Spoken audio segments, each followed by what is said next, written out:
mao kanatong weather update karong adlaw nga Lunes, December 14, 2020.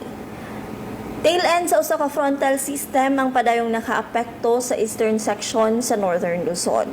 While the rest of northern Luzon ang makaapekto is northeast monsoon o amihan. Diri sa Visayas ug sa ubang bahin pa sa nasud, ang makaapekto is ang easterly so init nga hangin gikan sa silangan.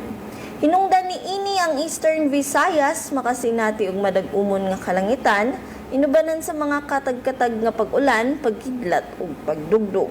Samtang ang manhabiling bahin sa Visayas lakip na ang probinsya sa Sugbo ug ngadto usab sa Occidental Mindoro ug Palawan apil na ang Kalayaan Islands, makasinati kita og generally fair weather nga aduna gyapon kahigayunan sa mga patak-patak nga pag-ulan, pagkidlat ug pagdugdog labi na sa hapon ug gabii dala niining easterlies. Para sa dugang impormasyon, bisitaha among social media accounts ug mao katong kahimtang sa panahon para karong adlaw. Gikan diri sa DOST Pag-asa sa Mactan, kini si Angelica Orongan.